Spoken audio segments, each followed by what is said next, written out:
Peace. Yo, one of my subscribers to my channel got at me, and he wanted me to build about death. And, I think when it comes to death, people don't talk about it or appreciate it the way that they should. You know what I'm saying? And what I mean by that is that, death is one of the greatest advisors that we have in regards to, living life to its fullest, appreciating the time, appreciating the moments, appreciating our resources, our relationships. A lot of times people take things for granted. You know what I'm saying? They take a lot of these things for granted simply because they don't meditate enough on their own demise.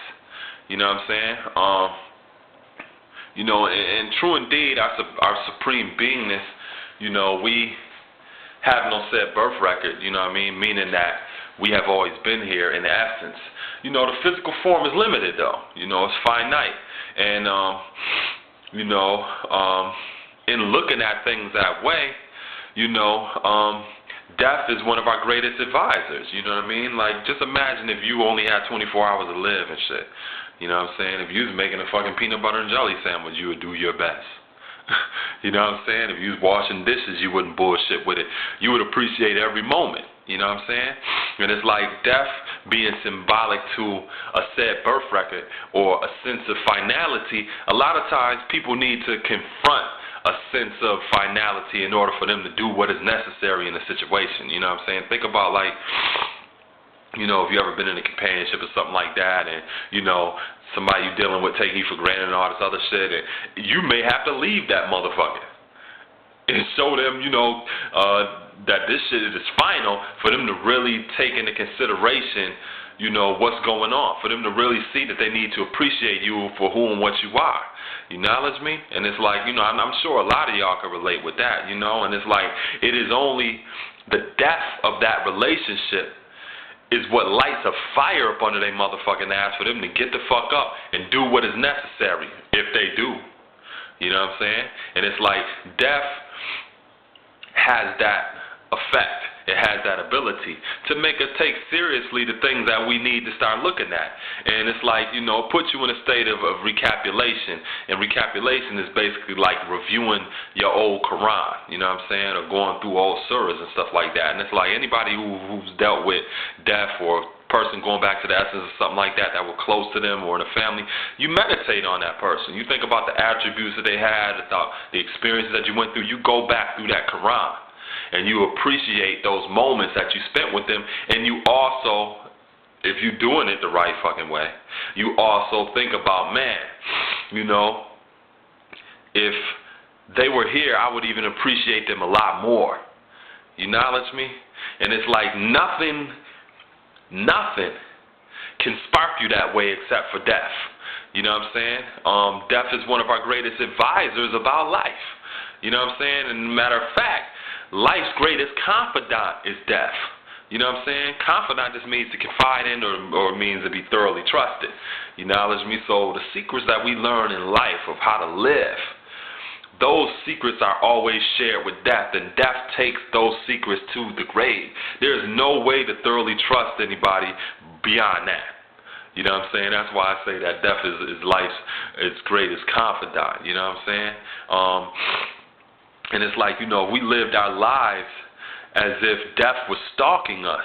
Then maybe we would appreciate, where we're at, what we're doing at the moment.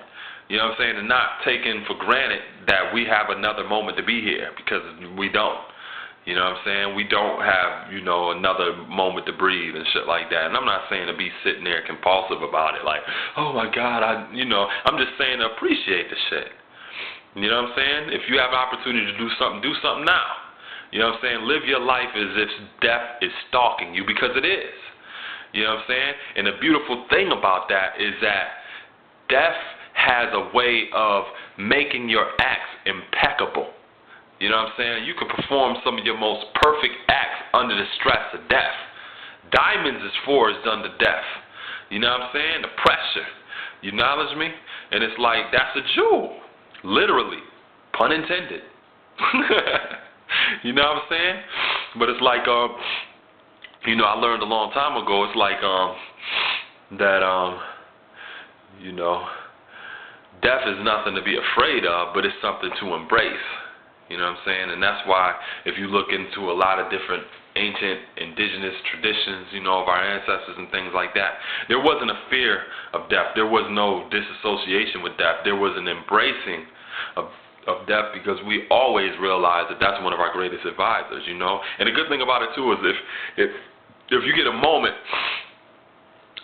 go check out the movie The Bucket List, starring Morgan Freeman and Jack Nicholson. They touch on some of the subjects that I'm building about right now in regard to, you know, death being a great advisor. You know what I'm saying? It's like death can lead you to the role of life, or to the road of life. You know what I'm saying? And it's like when you on the path of knowledge itself, you go through a sense of death. You go through a sense of destruction in order to build upon the positive qualities that you have, because you're taking away different negative aspects, things that are not as refined or uncultivated, you know what I'm saying, in order for you to become more civilized and, you know, a better person, you knowledge me?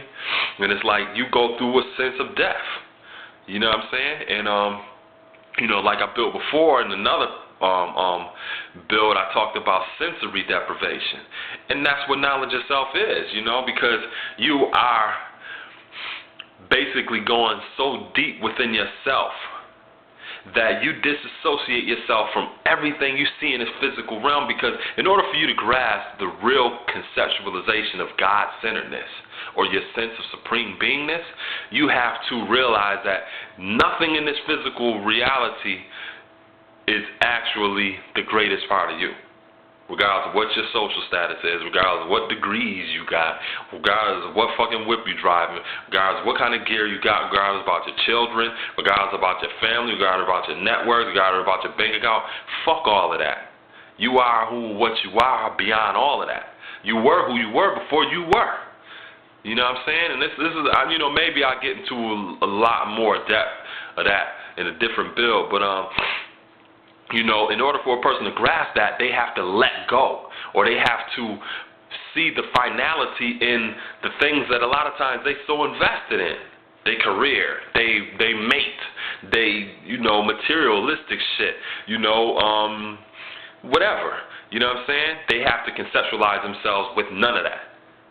Because from all things, or a state of nothingness, all things were created in differentiated forms.